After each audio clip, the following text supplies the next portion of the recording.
Hello and welcome, Exiles. Today I want to give you a look into all of the little things in Path of Exile 2 that I found interesting and cool, and hopefully there will be some things you haven't seen yet, and if there are things you've already seen, maybe get you a little bit better look than you've gotten of it before. Now let's dive into one of the first things I noticed when playing Path of Exile 2 that I thought was pretty dang cool. After your first boss kill, you get Uncut Skill Gem. You see this green icon down here, Uncut Skill Gem.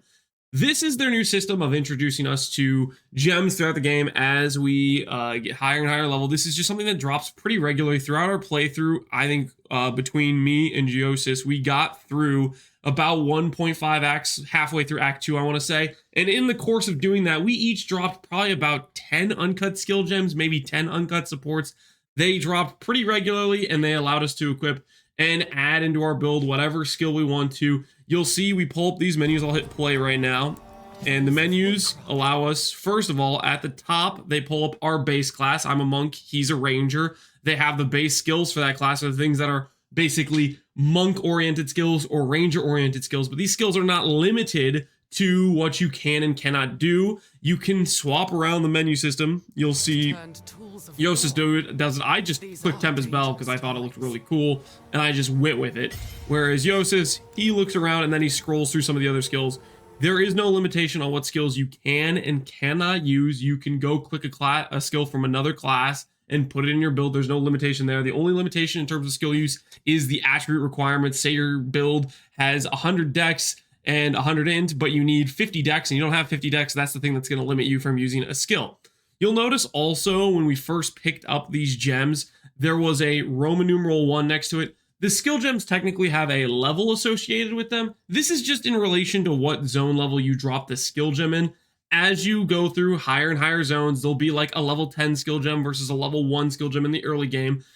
And the level does not mean you can only get that level of skill. You can go get skills that are lower level. It just means you've unlocked up to the threshold of these higher level skills. A level 4 skill gem, uncut skill gem, you can make a level 3 gem or a level 2 gem or a level 1 gem out of it. It's just their way of introducing you slowly but surely into more and more skills as you progress throughout the game. And you start to get more things that you can combo together or more powerful abilities in terms of like passive reservation skills, stuff like that. So that is the uncut skill gem system. I found it very, very cool. And hopefully this gives you a nice little look of it. I'm going to let this play through of what Yosis highlighted over. And then we're going to get into the next thing I want to highlight. Oh, another thing I should say is this is just console specific.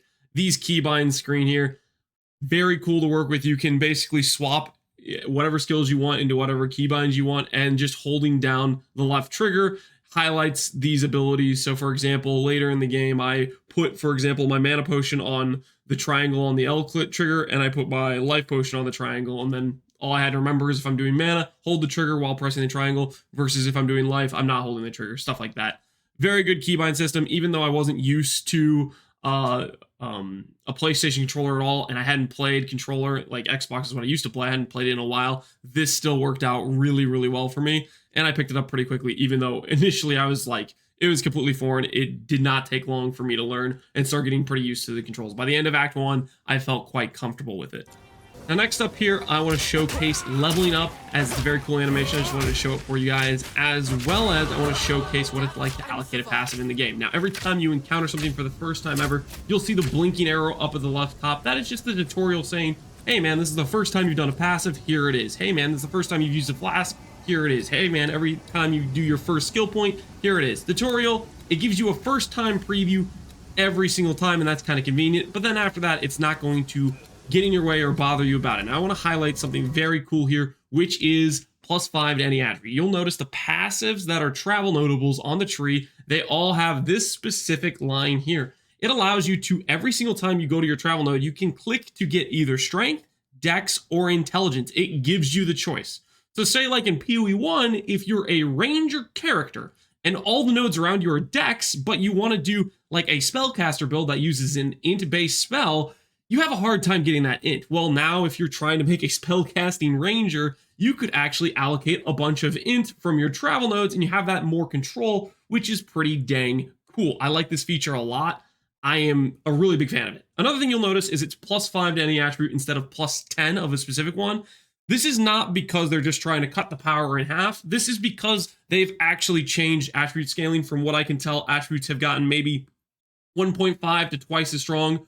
For example, strength in PoE 1 gives you 1 life per 2 strength, whereas strength in PoE 2 gives you 1 life per 1 strength, roughly twice as powerful, right? Now, that doesn't mean this is what it's going to be on launch, and this passive tree is still something they are working on. I don't want to go into too many details of showcasing passives that most likely they're probably going to change anyways. Talked to Octavian a little bit about it. He said there is a lot of work to be done still in changing the passive tree around and stuff, so I'm not going to go into too much detail, but I wanted to showcase the things I thought were neat about it. I did look through a lot of the notables. There's some interesting stuff there, but ultimately, obviously, as it is still a far away from the beta, I don't want to showcase so many things that are just probably going to change. Don't want to get people's hopes up for, hey, I want to use that node when it might not be there on the actual launch. So let's get into the next thing. The next thing I want to highlight is the revive animation. I just thought it looked really cool every time we did it when we revived each other playing couch co-op. These light particles coming from the sky, brief animation. I just really thought it was cool. Just wanted to showcase this. One of the things I want to highlight. Now, this is kind of a little detail, but it's one of those details that I noticed and stuck out to me, and just goes back to all these things that's adding up where something looks cool, something else looks cool, something else looks cool, and it's just the wow factor. And the one I want to point out here is the animation of the waypoint. Glows up, has a specific symbol, and another thing I want to point out with this waypoint is look at the I guess shape on the waypoint here. Something that's different about PoE 2 from PoE 1 is this waypoint changes based on where you are, what zone you're in, or what act you're in. I'm not sure exactly what it is, but I'll give you an example of one that looks cool, and it is different. I went ahead and found a farther clip in Act 2 where you'll notice the waypoint is now a different glowing symbol. Kind of a small detail. I just thought it was cool, and I wanted to showcase the difference and the actual attention to detail that's going on here. Now, I guess while I'm in this town, I want to showcase how cool this act looks in terms of the red sand, the caravan feel of just the different environments. This is just a little thing. I don't know, this little thing. It's kind of a big thing, honestly. The amount of work put into the aesthetics and the zones you go to, I just think they look really dang cool. And I want to just highlight over that a little bit. And now to the next thing. Let's go ahead and keep looking through cool things we found. Now, here's something you would have seen if you already watched my blocking video from the other day, but I want to highlight that every boss has some sort of cool dialogue, some sort of cool entry.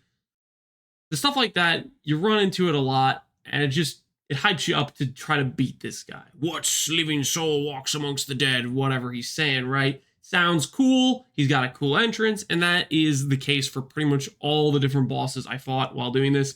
They had some entry, like some cool entrance. They had some cool dialogue.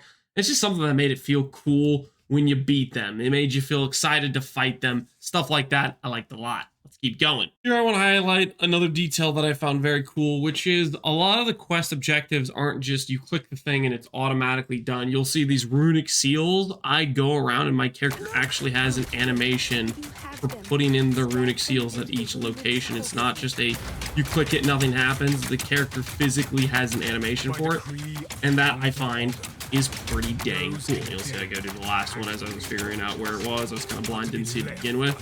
But just a little detail, it adds up, starts to feel pretty cool as you go through these things.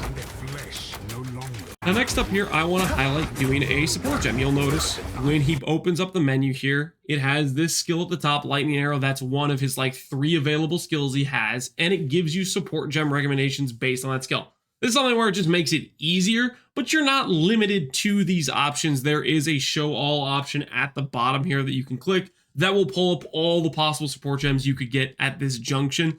But it's one of those things where you see the options, it's easy to just pick up support gem, click an option that makes sense, and just keep on playing, keep on blasting without really thinking about it. Another thing I want to point out here is once he selects this support gem, it automatically ports it into the skill that they were recommending it for. You don't have to take a lot of time to try to figure out where that goes. It does it for you, but it pulls up the menu so you can still click it and swap it over to other skills if you want. And one last thing I want to note here is by default, it made all the sockets white. I don't know if this is going to be what goes on forward in the game, but to be honest with you, Coloring gems, you just kind of do it once and you forget about it. Is it really adding that much to the game? I don't know. It's mostly adding some friction that makes it unfun for newer players. This might just be better overall in the long term, because as a veteran player, although chroming is like this interesting thing you can do in terms of like, okay, if I have this chest piece, then I can't really make the chromes work. But honestly, with the way they're changing sockets in general, I don't know if it really is all that bad to give up the coloring aspect just for the making it more convenient, more streamlined, and I think this is maybe a good approach. Having played with it, I felt really good, and I'm glad they had it that way, because fumbling around with socket colors while leveling is usually a very painful thing, and that just kind of takes away that pain, and this is one of the things where I think letting go of it makes sense. Anyways, let's go on to the next thing. Now, in this freeze frame here, I just want to highlight the art. All of the stuff in this game in terms of like, I don't know, you look at the chest piece, you look at the shield, you look at the helmets, everything has really good characteristics to it, and it just is visually appealing. It's always been the meme in PoE when you have to get MTX to not look like you're wearing a trash can. I gotta be honest, the default art of all the different items they have, you look pretty cool regardless without MTX. And I think that's gonna be something cool going forward, is just how good the base art of all the different items look. And I just wanted to highlight that. We got a Chance Orb in there. It looks pretty dang cool. I think a lot cooler than the current Chance Orb, if you ask me. And then, of course, we have the various skill gems in my inventory. One thing I should note, I don't know if I have a clip of it. I'll have to find it maybe. The skill gem, once you choose what it is and you have it in your inventory, it has the whole symbol of that skill in there, and it looks pretty neat. So I just want to say that's another interesting little thing they did, is if you pulled out a skill gem into your inventory, you could see the artwork within the gem, and it looks pretty dang cool. Here, I just want to highlight another cool detail, which is the map itself. I just like the artwork, think it looks good, and even looking back in this clip here, I noticed, hey, there's a zone I didn't go to. There's probably a cool boss down there, maybe a side boss that gives some sort of permanent stat buff. Would have been cool if we went down there. Probably would have been nice to showcase whatever boss is hidden here. But we got distracted kind of mainlining it straight towards the Act 1 boss, the Iron Count. Next up, I want to highlight something that took a bit of time as we were playing to start learning, which is a level of combinations and the rewarding of when you set something up well with your buddy that you're playing with. And this is probably one of the best times we pulled it off, which was against this Candlemas boss. What I have is I have this bell skill, which allows us to hit it, and it gets detonated and does damage every time it gets hit. And setting up this bell in combination with, I believe, he had a skill that was chaining off the boss and hitting the bell, and I had a skill where I was doing an ice spike sunder skill. It was like Glacial Cascade, I think, or Glacial... I can't remember exactly what it was called. We were both pinging into this boss and getting extra hits off of this bell I set up earlier. And it's something where we could have done this sort of combination and set it up earlier and been doing this level of damage to one of the earlier bosses. How do we really realize the kind of combinations we could be pulling off? It's one of those things where if I had done this playthrough again, like the next day, we could have done it so much more efficiently just due to the little things we learned. And there would have been some satisfying, I guess, feeling of being like, okay, I understand more. I'm doing more damage because I knew I could click these nodes. I knew I could go for these skills and combo them together, and it'd feel good. But that being said, while we fought these bosses from not knowing anything, it still felt pretty dang good to beat the bosses even earlier on when we had no idea what skills we were using or what they really did or how to really efficiently use them. And then there was a satisfying payoff as we got farther in the game. We got to this side boss and we just kind of destroyed it because we did that combination pretty well early on and just eliminated it because we had started setting things up a bit better.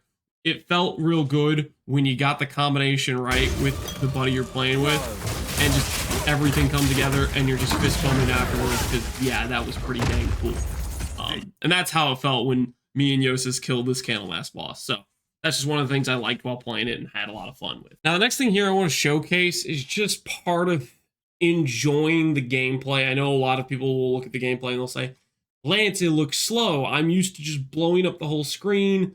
This is what I want in PoE. How does this compare? Are you having fun, etc., whatever it is. And this is just an example of this just was fun.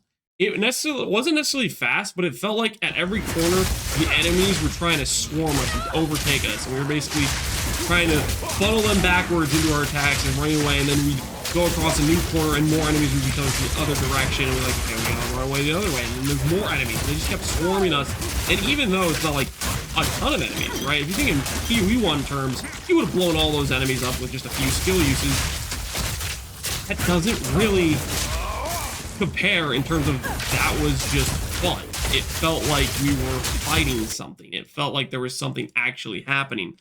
Granted, I feel like as you get stronger, you'll start to do more of the blowing up monsters, and you won't have this necessarily like zombie flood chasing you feel.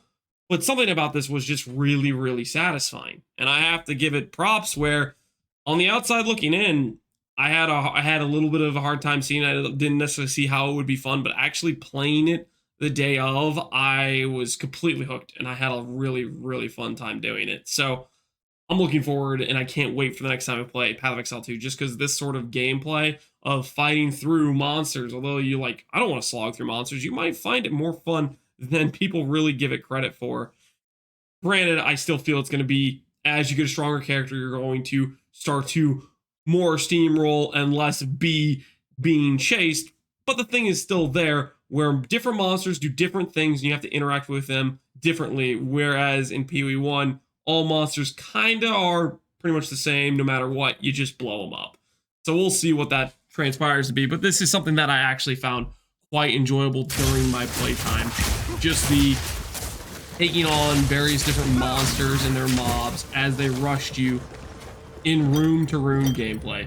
I just liked it. So that's something I wanted to showcase or highlight here because I found it pretty dang fun. Anywho, that concludes my examples of just the little details that add up to make Path of Exile very enjoyable to play. There was just so many instances where I was looking at the scenery, I was looking at the artwork, the attention to detail, and I just went, wow. There's a lot of examples of, man, this made this way more smooth, way more streamlined for a new player getting into it, or me getting into it, being an experienced PoE player, just starting on a new game where there's a lot of stuff is just I guess new to me in terms of skills, environments, stuff like that. I just had a lot of fun with it, and I'm really excited for Path of Exile 2. I can't wait for the beta. Hopefully the end of the year comes sooner than later. Hopefully you guys enjoyed. As always, thanks for watching Exiles. Take care, and peace out.